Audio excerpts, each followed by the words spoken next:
In this video, I'm going to be talking about how I made these ceramic mugs. So these mugs I threw on my potter's wheel. So if you don't know and have watched my other videos, I have invested in a small studio for our backyard. My brother and I split the cost for a shed, and I've been able to scrounge up some money to afford a potter's wheel. I'm taking a gap year in order to use this shed, and so I decided to make a bunch of videos about me throwing some mugs and throwing some teapots, and a bunch of future videos coming soon. So I'm going to be talking about how I made these ceramic mugs and how I wheel through these. These mugs are really just for fun, but I did schedule a vendor fair for about 3 weeks from now when I'm recording this.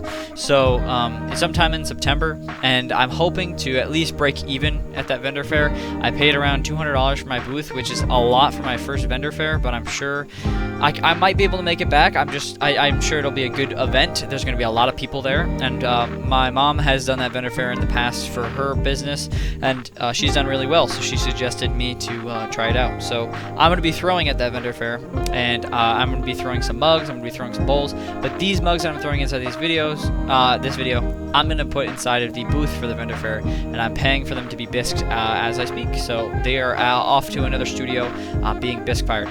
So unfortunately, I don't have the access to my school resources and their potter's wheel and their kilns, so I do have to pay for my kilns to be fixed, and while I'm waiting for them to be fixed, I'm firing these mugs at a different studio.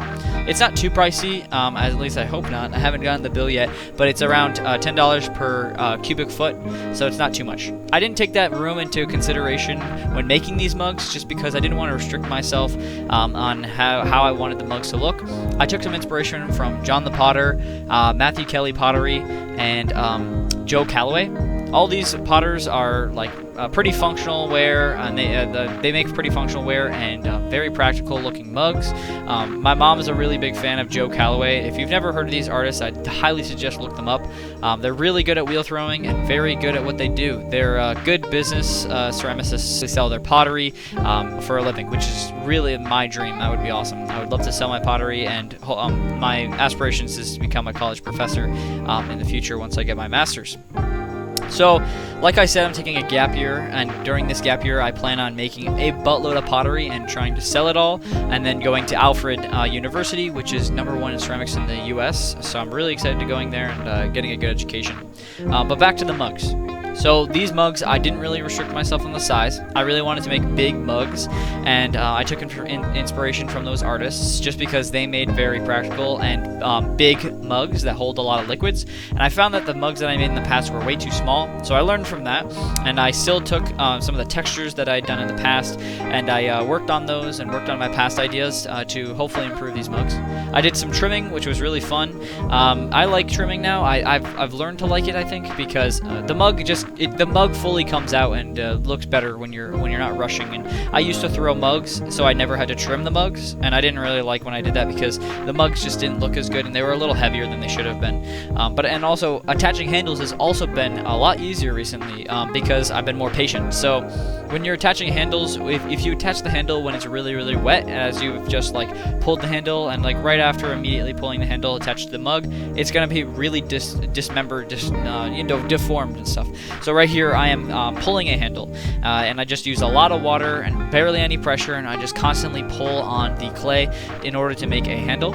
And then I added some texture by just carving away some clay and around the rim, and a little line of texture on this mug.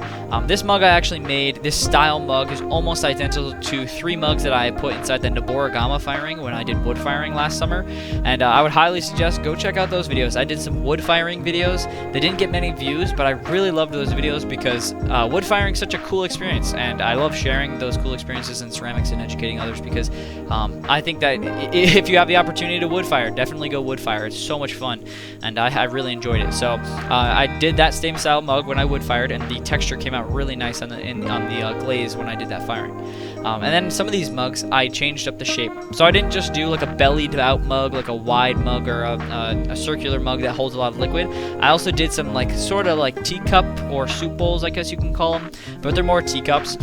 Basically, I just embraced the texture and tried to add a lot of layers of slip, and then I used like a rib, or I used in some cases a texture tool, and I just added texture over the slip, and then I I cleaned it up a little bit, and that's what made the textures on some of these wider mugs. And then I tried to trim it on the wider one that I showed in the beginning of the video. That one took a lot of trimming, just because if you pull a lot of clay up from the bottom, then there's not going to be enough clay on the bottom of the mug to hold the weight of the top of the mug, if that makes any sense. So I really had to take that into account. And then on this mug here, actually, I did a texture that was just inspired by a Polish pottery mug that I had around my house that I was using for coffee that day. So yeah, it's just really taking inspiration by all the ceramics you see around you, all the art you see around you, and all the artists are just really good for inspiration on making mug shapes and different bowl shapes and textures. So that really helped me with my process of making these mugs that I'm pretty proud of. I would definitely say these mugs are some of the best that I've made so far, just because I can see myself getting better and better. The mugs are lighter, they're not heavy, they're practical, they're big, and they can hold a lot of liquid. And I also threw 2 bowls and some spoon rests to hopefully sell at the vendor fair as well. And then this one was probably one of my favorites. It had a lot of texture on it. I really liked the shape of the handle and the mug. And I liked how much liquid they could hold. But I'm looking forward to seeing these glazed. I'm not sure if I'll make another video about them glazed or not. It's whatever I have time for. It feels like nowadays I don't have much time to make these videos. But I do it because it's fun. I do it because I'm proud of these videos, and I hope this inspires you in some way. I love seeing the comments saying that you liked the video. So yeah, I hope you enjoyed. I hope this inspired you, and I will see you in the next one.